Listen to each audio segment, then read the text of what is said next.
మార్చి నెలలో Delhi high court judge justice Yashwant Varma ఇంట్లో కట్టల కట్టల క్యాష్ దొరికిన విషయం అందరికి తెలిసిందే.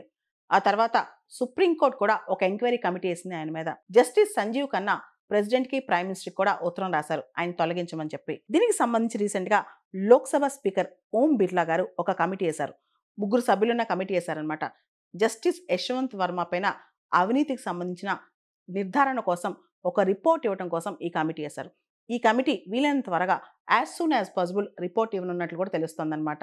యాక్చువల్లీ ఈయన్ని తొలగించాలి అని చెప్పి లోక్సభలో 146 మంది ఎంపీలు స్పీకర్కి ప్రపోజల్ పంపారు. దానిలో leader of opposition Rahul Gandhi గారు ఉన్నారు, బీజేపీ ఎంపీ రవిశంకర్ ప్రసాద్ గారు ఉన్నారు, వీళ్ళందరూ ఉన్నారనమాట. ఈయన్ని ఇమీడియట్గా రిమూవ్ చేయాలని చెప్పి దానికి సంబంధించిన పార్లమెంటరీ ప్రొసీజర్ స్టార్ట్ చేయాలని చెప్పి కూడా ఈ ఎంపీలు కోరారనమాట. అయితే వీటన్నిటికన్నా ముందు ఈ జడ్జికి ఇప్పుడైతే ప్రస్తుతం అలహాబాద్ హైకోర్టులో ఉన్నారో జస్టిస్ యశ్వంత్ వర్మకి ఒక ఆప్షన్ ఉంది. తనే రిజైన్ చేసేయడం అనమాట. ఇప్పటి వరకు కూడా భారతదేశంలో ఈ రిమూవల్ జడ్జిల్ని తొలగించడం అనేది ఈ ప్రొసీజర్ ద్వారా జరగలేదు. 2 సార్లు అభియోగాలు వచ్చాయి. జస్టిస్ రామస్వామి మరియు జస్టిస్ సౌమిత్రా సేన్ ఈ ఇద్దరు కూడా పార్లమెంట్లో రిమూవ్ కాకుండానే ముందే రిజైన్ చేసి వెళ్ళిపోయారు. ఇక్కడ వాళ్ళు రిజైన్ చేస్తే ఒక బెనిఫిట్ ఏంటంటే పెన్షన్స్ కానీ వాళ్ళకు వచ్చే బెనిఫిట్స్ కానీ వస్తాయి. అదే పార్లమెంట్ ద్వారా వాళ్ళు తొలగించబడితే వాళ్ళకు ఉండే బెనిఫిట్స్ కూడా ఏవి ఉండవు అనమాట. అదేవిధంగా జడ్జి కనుక రిజైన్ చేస్తే ఆ రిజిగ్నేషన్ ఎవరు అప్రూవ్ చేయక్కర్లేదు, ఆటోమేటిక్గా అది యాక్సెప్టెన్స్లోకి వచ్చేస్తాయి. అంటే రిమూవల్లో ఆ ప్రాసెస్ అప్రూవల్ చేయాల్సిన సిస్టమ్స్ ఏవి లేవు. ఒక్కసారి ఓరల్గా కానీ రిటర్న్గా కానీ నేను రిజైన్ చేస్తున్నానంటే అది రిజైన్ చేసేసినట్టే లెక్క అనమాట.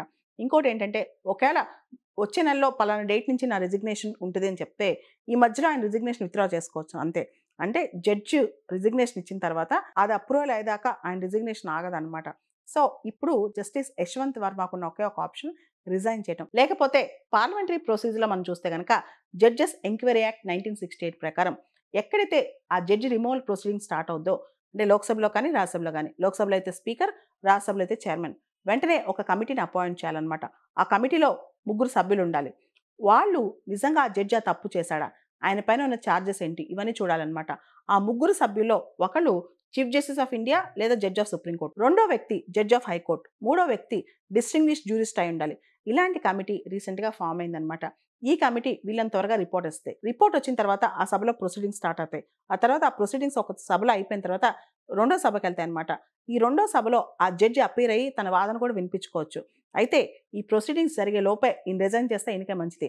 దానికి ప్రధానమైన కారణం ఏంటంటే ఈయనకు వచ్చే బెనిఫిట్స్ కానీ ఈయన మర్యాద గౌరవం కానీ కాపాడుకోవచ్చు అనమాట. ఇక్కడ రాజ్యాంగం ప్రకారం ఆర్టికల్ 217 ప్రకారం ఒక హైకోర్టు జడ్జి రిజైన్ చేయాలంటే ఆయన ప్రెసిడెంట్కి అడ్రస్ చేస్తూ రిజైన్ చేస్తారనమాట.